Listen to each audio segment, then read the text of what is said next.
Good morning, everyone.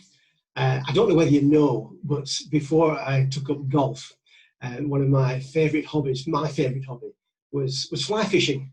And fly fishing was something that I learned to do, probably 50 years now.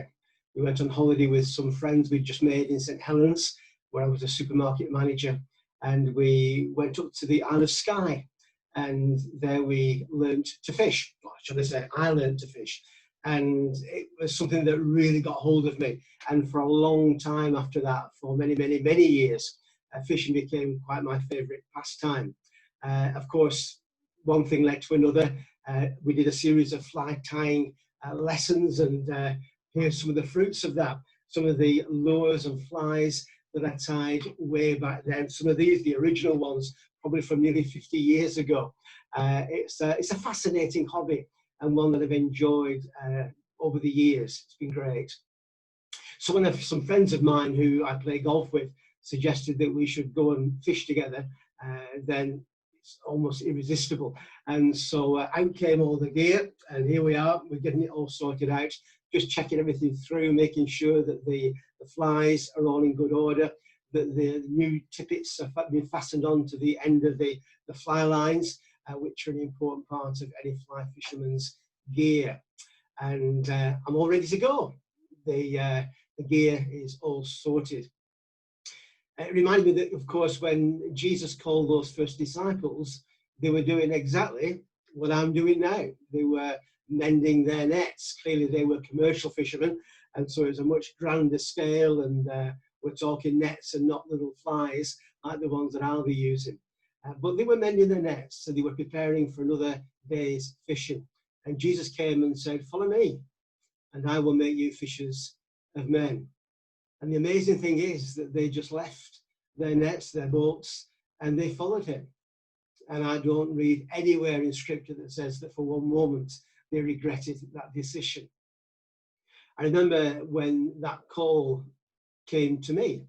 I was at that time, I'd moved on from the supermarket where I met my fisherman friend, and I was working for Mars, the chocolate firm. So I was selling Mars bars as a salesman in the Liverpool area and in Northern Ireland. And the Lord called us very, very clearly. I'd heard the call many years ago as a child, but here now as a grown man with a family, the call came crystal clear. Now is the time to leave your job, leave your nets, just come and follow me. And we did that. We sold the house. We left the area that we were living in. I went to Bible college at Brunick-upon-Tweed. It brought us here to Newcastle upon Tyne to live. And the rest, as they say, is history. And we've not regretted one moment of that. Even though at times it's been really challenging and really difficult. The whole journey of faith has been a phenomenal experience for myself and for Sue and for the family. You know, God still calls people to follow him. Maybe during this pandemic, you've heard that voice of God speaking to you, saying, look, time to reevaluate, time to look again at the things that I've been so occupied in, the things that have just filled my life. Maybe they've not been as important as I thought they were. And maybe now is a time for change.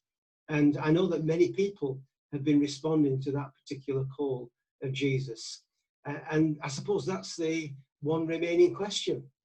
Will we respond to the call? Will we lay down our nets, leave all, and follow him? He may not call you to leave your job. Most people don't.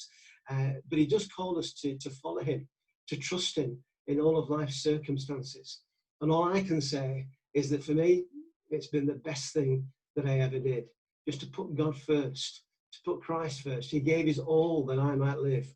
And it's been my joy and privilege to serve him all of those years since that first call to leave my nets, my Mars bars, and to follow him. So what about you? Who are you following? What is important in your life? And you know what? God made you. And if anybody knows what is best for you, it is him. So why not, even today, just leave all, follow him, and see what God has in store for you. It's a great journey, and one that I know will be a time of blessing for you too. Thanks for listening.